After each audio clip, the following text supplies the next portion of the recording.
Yes, Your Honor. The first victim impact statement will be by Linn Stepanek. Ms. Stepanek, if you would come up here, please.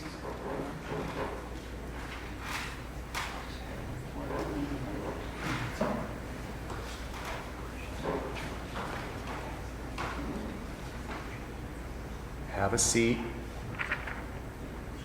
Are you going to be reading, Ms. Stepanek? Yes. I'm going to ask you to just try to go slowly and speak loudly and clearly. The court reporter is taking everything down, and I need to be sure I hear everything. Okay.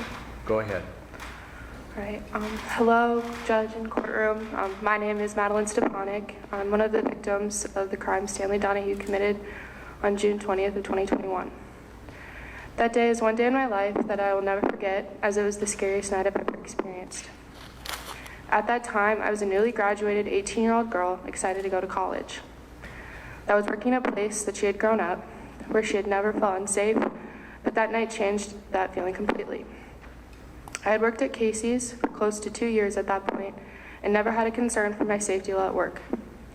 However, after that night, it felt as though a part of my identity and the life that I'd known was taken away. One of my favorite things about growing up where I did was that you never had to worry about locking your doors before going to bed at night. But that feeling of safety was taken away. Stanley came into a place that had a large sense of community, along with a lot of love that was put to test that night. These crimes flipped our community in a drastic way and hurt me along with my family for a lifetime. At that point, I was still playing softball at our high school every day, so after this event, I had to go back to my life with a heavy weight on my shoulders. This started with the night this event happened, simply because when he fled in the direction of my home, I could not even go to sleep in peace that night. When my parents finally came to get me, I went home in tears as a changed person. The next day, Stanley was still not found, and it turned into a search of my property to see if he was right outside my house the entire night, which was one of the scariest things to think about. As the day progressed, I had to go to my senior night of softball, looking and feeling like a museum exhibit, as each person that attended the game were there asking if I was okay, even though I clearly wasn't, or even if they weren't asking, they were still staring. By the end of the night and the week in general of doing daily life, emotionally drained from this experience, I had almost hit my breaking point, which then led to me to have a breakdown in front of my whole softball team and caused me to miss games in my senior season. This breakdown about the crime led me to have to go to the school therapist to work through the trauma that I experienced as well. Looking back on this event, the most traumatizing aspect for me was seeing the gun along with hearing the gunshots that struck Officer Halverson. This was scary for me for several reasons because of the unknown aspect that came with it. I didn't know who or what Stanley shot at, and I did not know what was going on after the gunshots. All that was going through my head while I was in that cooler was he's going to come for us next, or who is he going to hurt outside the cooler door? That feeling of unknown was experienced from the beginning of that night to even the present. This experience always makes me have the thought in the back of my head of the dangers that could come of any direction. This trauma makes me want to say that I believe Stanley deserves the worst possible sentence. He has caused trauma to not just me, but many of the other victims along with their families. He could have left that scene without harming anyone, but he chose to try and end another man's life. And that deserves the worst punishment imaginable. He has shown no mercy for his actions, which makes me say that I have no mercy for what I'm about to tell you, which is he deserves the worst possible sentence for everything he's done to everyone involved. I have come out of this experience stronger in the end, but that doesn't mean I won't carry the trauma for the rest of my life. Thank you. Thank you, Ms. Stepanek. Mr. Maybanks? Next victim impact statement, Your Honor, will be from Deputy Will Halverson.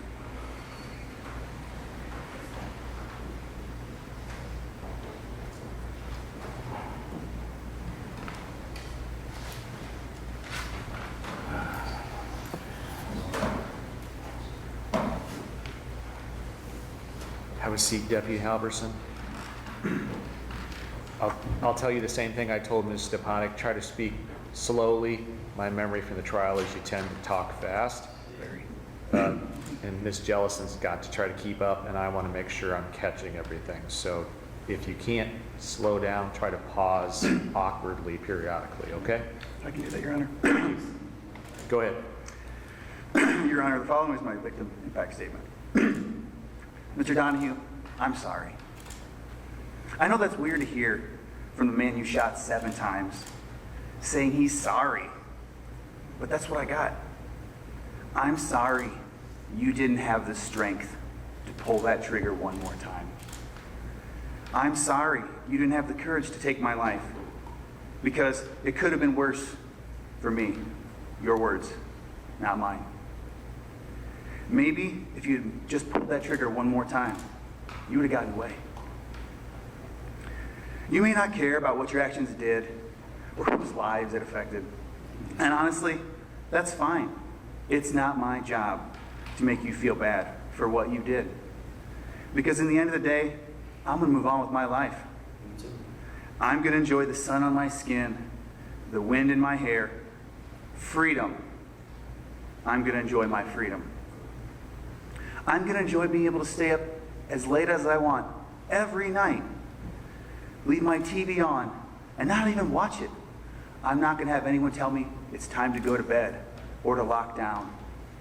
I'm not going to have anybody tell me that I can only spend my money on my commissary days.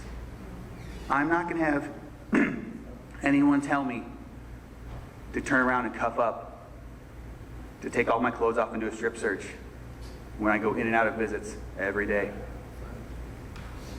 25 years. You're right. That's plenty of time to rehabilitate. I'm 40. Those 25 years you're going to do at a minimum with my injuries, you might beat me. You might be alive longer than I will, and that's fine by me.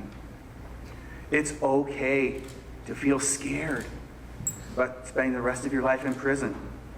Use your time there wisely. Use the time to change your life for your family and for yourself. My life has changed because of your actions. My family and my friends' lives have changed because of your actions.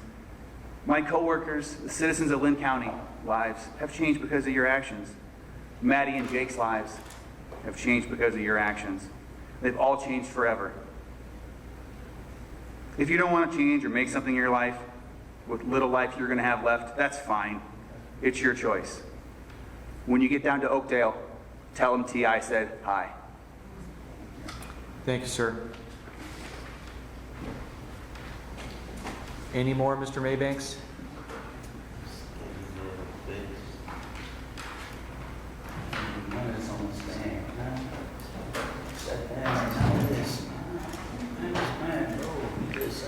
We're just checking, Your Honor.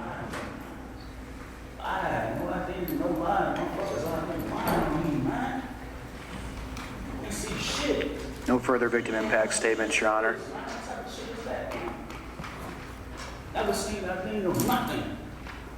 Ain't have shit, no face, no nothing, man. How the fuck they gonna see me and say I did something? How the fuck that happened? How the hell y'all gonna say I did something? I ain't never seen my motherfucking face on We nothing. may. And then she wanna cry. Come on, man. I ain't did shit to no one. We'll be in recess for 5 minutes. Nothing, man. Fuck out of here, man. Patriotic ass people. That's how it is. Patriotic. It's racist. Look. What you smiling for, you bald head ass bitch? You smiling? What you smiling for? Come on, man. Be real. I'm not saying be cool. Be cool on what, man? Come on.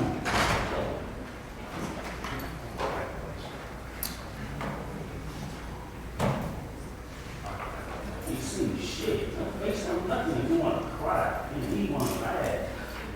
Fuck you laughing for? You ain't never seen my face either. Man, I'm laugh, boy. Crying on a motherfucking stand. Then want to say it, get behind the camera, and then you want to say that and smile. Sad, man. Never see me in your motherfucking life.